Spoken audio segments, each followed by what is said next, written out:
നമസ്കാരം. നമ്മുടെ എല്ലാം ജീവിതത്തിൽ വളരെ പ്രധാനപ്പെട്ട ഒരു ആരോഗ്യ പ്രശ്നമാണ് രക്തസമ്മർദ്ദം അഥവാ BP. പലർക്കും ഇത് കൂടുന്നതും കുറയുന്നതും തിരിച്ചറിയുന്നതിൽ ആശയക്കുഴപ്പങ്ങൾ ഉണ്ടാകാം. രക്തസമ്മർദ്ദം ഉയർന്നാലും താഴ്ന്നാലും കാണിക്കുന്ന ലക്ഷണങ്ങളെ പറ്റി നോക്കാം.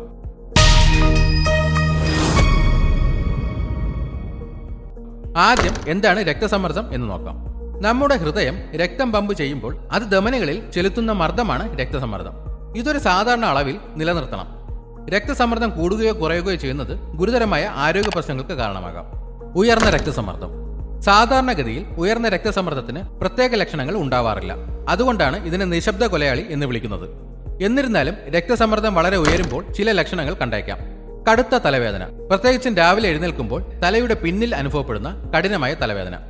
നടക്കുമ്പോഴോ എഴുന്നേൽക്കുമ്പോഴോ തല കറങ്ങുന്നതായി തോന്നാം. ഹൃദയമിടിപ്പ് സാധാരണയിലും വേഗത്തിലാകുക. കാഴ്ച മങ്ങുന്നതായി അനുഭവപ്പെടുക. ചെവിയിൽ മൂളൽ ശബ്ദം കേൾക്കുന്നതും ഇതിന്റെ ലക്ഷണമാണ്. ശ്വാസതടസ്സം. ചെറിയ ജോലികൾ ചെയ്യുമ്പോൾ പോലും ശ്വാസം കിട്ടാതെ വരിക. അപൂർവമായി ചിലപ്പോൾ മൂക്കിൽ നിന്ന് രക്തം വന്നേക്കാം. താഴ്ന്ന രക്തസമ്മർദ്ദം. താഴ്ന്ന രക്തസമ്മർദ്ദം വളരെ സാധാരണമാണ്. ഉയർന്ന രക്തസമ്മർദ്ദത്തെ പോലെ തന്നെ ഇതും അപകടമാകാം. തലകറക്കം, ബോധം കെട്ട് വീഴാൻ പോകുന്നത് പോലെയുള്ള തോന്നൽ. ഇതാണ് ഏറ്റവും പ്രധാനപ്പെട്ട ലക്ഷണം. പെട്ടെന്ന് ഇരുന്ന സ്ഥലത്തു നിന്ന് എഴുന്നേൽക്കുമ്പോൾ ഇത് കൂടുതലായി അനുഭവപ്പെടാം. പെട്ടെന്ന് എഴുന്നേൽക്കുമ്പോൾ കാഴ്ച മങ്ങുകയോ കണ്ണിൽ ഇരുട്ട് കയറുകയോ ചെയ്യുക.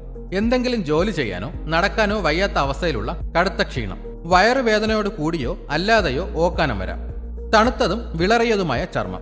കൈകളിലും കാലുകളിലും തണുപ്പ് അനുഭവപ്പെടുക. ദൂരെയുള്ള വസ്തുക്കൾ വ്യക്തമല്ലാതെ തോന്നുക, അല്ലെങ്കിൽ കാഴ്ച മങ്ങുന്നതായി തോന്നുക. BP സാധാരണ നിലയിലാണോ എന്ന് ഇടയ്ക്കിടെ പരിശോധിക്കുക. പതിവായ വ്യായാമം, ആരോഗ്യകരമായ ഭക്ഷണം, ഉപ്പ് കുറയ്ക്കുക, മദ്യപാനം, പുകവലി എന്നിവ ഒഴിവാക്കുക. ഇതുപോലെയുള്ള ഹെൽത്ത് ടിപ്സിനായി ഈ ചാനൽ ഇപ്പോൾ തന്നെ സബ്സ്ക്രൈബ് ചെയ്യുക.